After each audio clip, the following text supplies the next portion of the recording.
Ninth के chemistry का पहला चैप्टर में पार्ट 13 है। तो इससे पहले तुम लोग को बता दिए हैं द्रव किसे कहते हैं, लिक्विड, ठोस किसे कहते हैं यानी सॉलिड। गैस के बारे में भी कई बार चर्चा हो चुकी है। तो गैस का आयतन बदलता रहता है, ये तुम लोग को मालूम है ना, बतलाए थे। जिस मान लो आयतन और आकृति दोनों बदलता है। अब एक ये बैलून है, मान लो इसमें गैस भरा हुआ है, तो गैस के कण पूरे बैलून का जितना वॉल्यूम है, आयतन है, पूरे में गैस है। अब इसको तो क्या करो, इसे कनेक्ट कर दो टायर, एक बड़ा सा टायर को। इस टायर का आयतन बहुत ज्यादा है, तो इसमें मान लेते हैं 5 लीटर गैस है, समझा। तो 5 लीटर गैस, अब देखो ये जितना आयतन है, इसका आयतन, ये टायर का आयतन इसके आयतन से, बैलून के आयतन से बहुत ज्यादा है। ये गैस पूरे इस खाली जगह में भर जाएगा। या तो कल्पना करो एक ऐसा बर्तन ही लो जिसका आयतन इसके आयतन से 3 गुना है।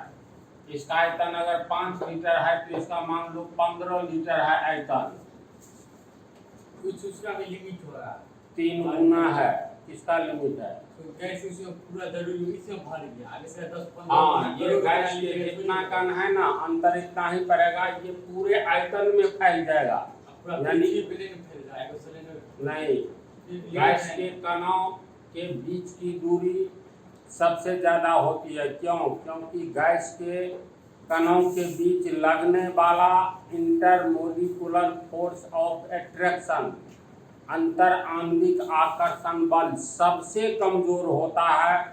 इसीलिए गैस के कण एक दूसरे से स्वतंत्र रहने के लिए, मुक्त रहने के लिए फ्री रहता है, स्वतंत्र रहता है। एक दूसरे के बीच में लगने वाले अंतर आकर्षण बल गैस के कणों के बीच में सबसे कमजोर होता है, जिसके कारण गैस अगर इसमें से इसमें जाएगा ना, तो कुछ कण इधर भागेगा, यानी पूरे आयतन में फैल जाएगा, 15 लीटर आयतन में। ऐसा होता है ना।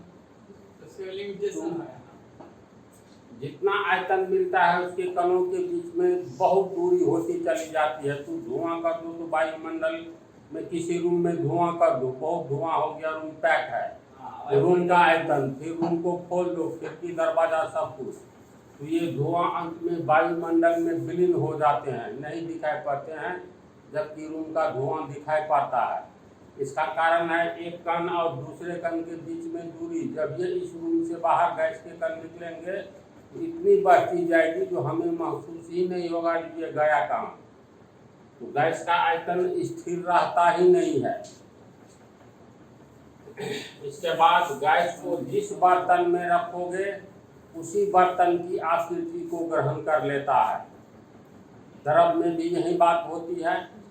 एक बर्तन से दूसरे बर्तन में रखे जाने पर दूसरे बर्तन की आकृति द्रव ग्रहण कर लेती है। गैस में भी यही बात होती है, लेकिन द्रव में आयतन निश्चित रहता है, आयतन नहीं बदलता है। गैस को तो तू इसमें पैक है अभी, इसका आयतन मतलब लीटर में ही लोगे। 5 लीटर कितना हुआ? 1 लीटर 1000 घन सेंटीमीटर होता है ना। 5000 घन सेंटीमीटर इसका है, इसका है 15000 घन सेंटीमीटर।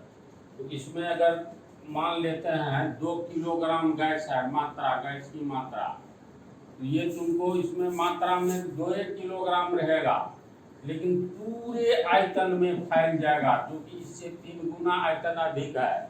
और इसकी आकृति पहले ये मान लो बैलून की आकृति का था, जिसमें ये गैस था 2 किलोग्राम। अब ये इसका आकृति गोलाकार है, इस गोलाकार बर्तन का आयतन भी 3 गुना है, पूरे आयतन में फैल जाएगा। तो आकृति निश्चित रही, बोलो तो बैलून में जो गैस था आप इसको दे दिए गोल, ये गोला वाला एक बर्तन में। तो पहले इसकी आकृति बेलनाकार थी, अब आकृति गोलाकार हो गई गैस का।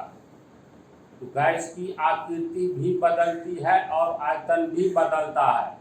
इसका मुख्य कारण क्या है? इसका मुख्य कारण है ठोस, द्रव और गैस में, तीनों में तुलना करोगे तो ठोस में अंतर आणविक स्थान बहुत कम, न्यूनतम होता है, क्योंकि ठोस के कणों के बीच लगने वाला अंतर आकर्षण बल सबसे मजबूत होता है, जिसके कारण ठोस के कण एक दूसरे से अलग नहीं हो पाते हैं और ठोस की आकृति एवं आयतन दोनों निश्चित होता है।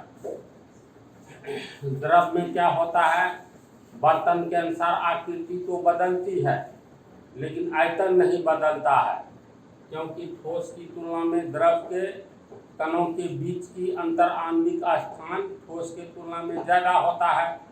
द्रव में क्यों? क्योंकि द्रव में कणों के बीच लगने वाला इंटरमोलिकुलर फोर्स ऑफ अट्रैक्शन यानी अंतर आकर्षण बल ठोस की तुलना में द्रव में कमजोर होता है। कमजोर रहने के कारण द्रव के कणों के बीच की दूरी अधिक हो जाती है, वे कम आकर्षण बल से एक दूसरे को खींचते हैं।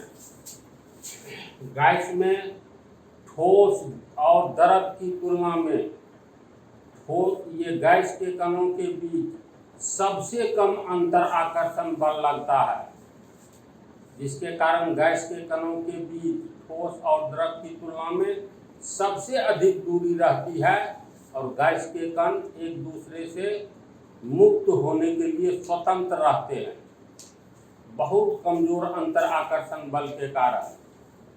तो हम लोग कह सकते हैं गैस एक ऐसा पदार्थ है जिसके कणों के बीच लगने वाला अंतर आकर्षण बल ठोस और द्रव की तुलना में सबसे कमजोर होता है तथा जिसके कणों के बीच अंतर आणविक दूरी, अंतर आणविक स्थान, इंटरमोलिकुलर स्पेस ठोस और द्रव की तुलना में सबसे अधिक होती है।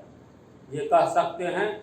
दूसरी परिभाषा में हम लोग लिख सकते हैं गैस उस पदार्थ को कहते हैं जिसकी न तो आकृति निश्चित होती है और न ही आयतन निश्चित होता है। समझा? इसको हम लिख देते हैं। देखो इसकी हम परिभाषा लिख दिए हैं, जो बोले हैं वही परिभाषा लिखे हैं। दो परिभाषा उदाहरण के रूप में जलवाष्प, जल का वाष्प। जब हम लोग खाना बनाते हैं किसी बर्तन में पहले पानी देते हैं ना, और पानी को गर्म करोगे तो एक निश्चित समय के बाद ये जल वाष्प में बदलने लगता है, जिसे जलवाष्प कहते हैं। वाटर वेपर, पानी का वाष्प, जल का वाष्प। फिर तो लोग आगे पढ़ोगे वायु गैसों का मिश्रण है, ऑक्सीजन गैस है, नाइट्रोजन गैस है, कार्बन डाइऑक्साइड है हवा में। तो ऑक्सीजन गैस लो जिसे हम लोग सांस के रूप में लेते हैं। कार्बन डाइऑक्साइड धुआं जो जलाते हैं उसमें maximum carbon dioxide, carbon monoxide रहता है प्रायः।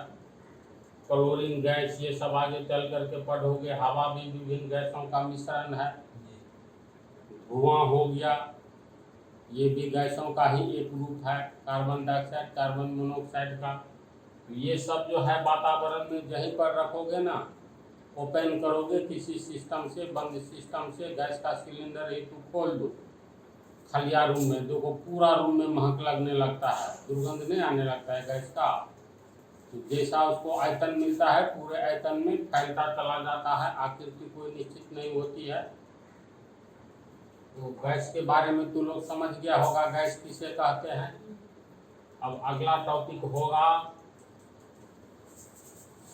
कुछ डिफिनीशन पहले पढ़ेंगे, इसके बाद है ठोस पदार्थों के सामान्य गुण। ठोस, द्रव और गैस में तीनों का अलग अलग क्या गुण होता है, और ये जो गुण पढ़ेंगे प्रॉपर्टीज, उसमें कुछ परिभाषाएं आती है, जैसे गलनांक, बॉइलिंग पॉइंट क्या है, क्वथनांक क्या है। ये सब कुछ परिभाषा अगले वाला पार्ट में बतलाएंगे।